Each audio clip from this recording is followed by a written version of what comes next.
Jason Curry, 6/7/2020. Pharyngeal tonsils, when swollen, are near the posterior opening of the nasal cavity. It serves as the first line of defense from the exterior and are subject to chronic infections. Masses of lymphoid tissue are located in a protective ring under the mucous membrane in the mouth and the back of the throat. The thymus promotes development of the immune system cells. It's located in the medium stymon. The thymus has a cortex and a medulla composed of lymphocytes, which are WBCs, white blood cells. Hormone thymosin is a group of several hormones that regulate the development and function of T cells. A critical part in the body's defense against infection and cancer would be the thymus.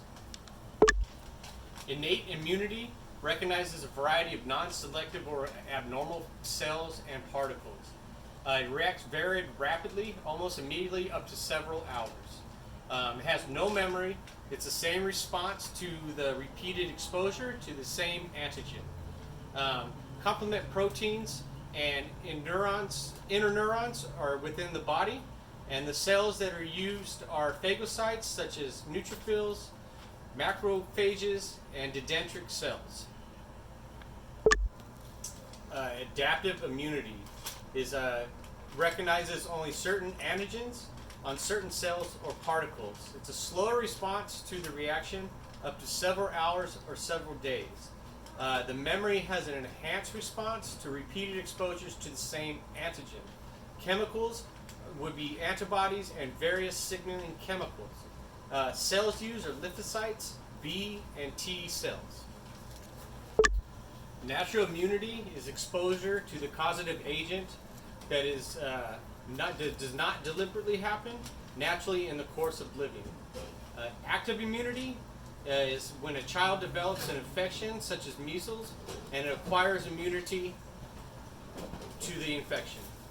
Passive immunity, a fetus responds basically from the protection of the mother, from the placenta of the mother, or through the milk for the infant, or the milk that's getting breastfed by the mother.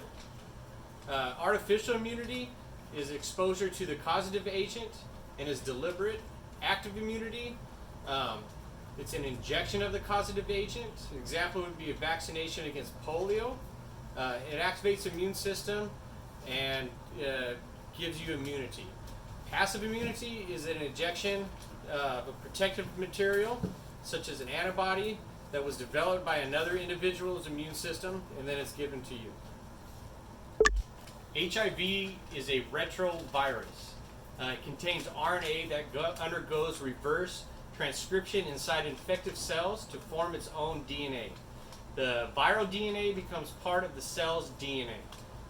When activated, it directs the synthesis of its own RNA to the protective coat, which steals raw material from the cell. When that happens inside the T cell, the cell is destroyed and immunity is impaired. As the T cell dies, it releases new retroviruses that can spread the HIV infection.